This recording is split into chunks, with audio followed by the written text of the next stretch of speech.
it's kind of a complex thing to grasp, because the 1% that use this occultic knowledge to control the masses, they teach you a certain way to think. You know, you think you're on a sphere moving millions of miles through space. Why is it that all alien stories and abduction stories have to do with grays? You know, if you think with aliens, like, wouldn't it be like some other type of shit? Wouldn't it be like just all different kinds of shit? But it's always grays. It's always them.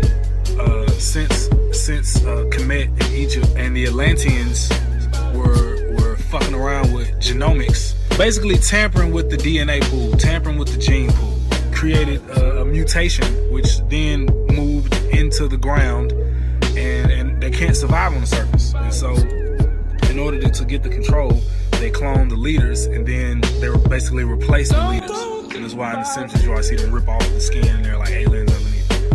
I was researching Dr. Sebi and all his work, and how there isn't a black leader in America that is interested in the health of the black race. They are not in the position to respond. If they were, my first case of AIDS was cured in 1984.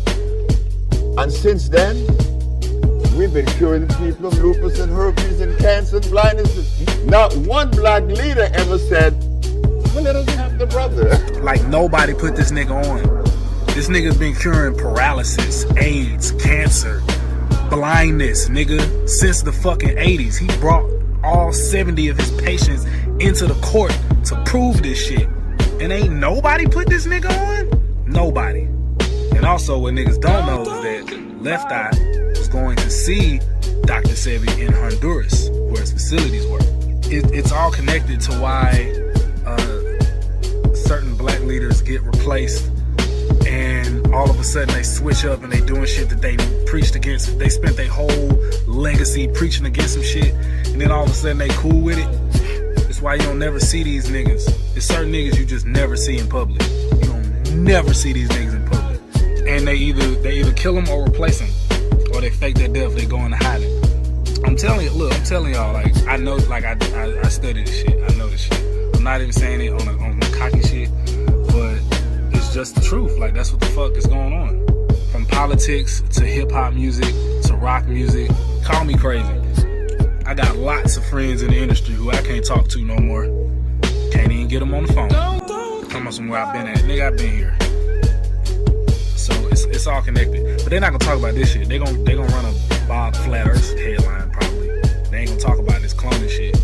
So look, the cloning shit is not what you think it is. It's not as simple as, why would somebody want to clone that nigga? What that nigga got? If you understand how the physical world is a reflection of the spiritual world, and you start fucking with the DNA and shit, you understand that you're tapping into some other shit. You're like ripping a portal open on some shit. The movie Boys of Brazil, even the movie Congress, she agrees to give them her image.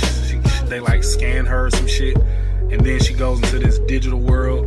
So everything is connected, and they need the influential people to maintain the mind control and how they program your subconscious mind to respond to things. And they need these influential leaders to trigger your mind control, to trigger your trauma, basically trigger your trance. And it's not even on no racism shit, but it's literally understanding the genome and how the aboriginal man carries melanin. And I know most of y'all probably just like, oh man, shit, melanin, man, just shit to keep you protected from the sun. Like, nah, bro, it's deeper than just skin color. Shit ain't got nothing to do with skin color. You need to learn the metaphysical properties and the quantum properties of melanin and what it actually does. Like, speaking from a scientific standpoint, this is no conspiracy. This is, you know, there's a whole science behind this shit. You know, they teach us this basic earth science, but you got to understand the metaphysics of the kundalini energy and the pineal gland and, you know, your spinal fluid. And you also need to understand, if only a certain kind of people produce it, why are those people the most oppressed people in the world? To exist in this material world, it requires a certain type of equilibrium. If you know about the 7 principles of Jehudi and the balance and the mayat that has to occur, and it's certain rules to existing in this hologram, this 3D matrix. So basically, they're creating a new matrix. A lot of people thought that they were gonna try to put the chip in us, but they putting the chip in nature. They putting all the chemtrails and the Morgellons and the nanotechnology and the smart dust, they putting it in nature. GMO foods, you know, the water, the air. This is why all the Mark Zuckerbergs and the Elon Musk and the Bill Gates and, you know, the entire scientific community and Google and everybody's investing in this quantum technology and this artificial technology, 5G, smart homes. There's a level that transcends all of this, and that is what you will realize when you get into the science that was once lost.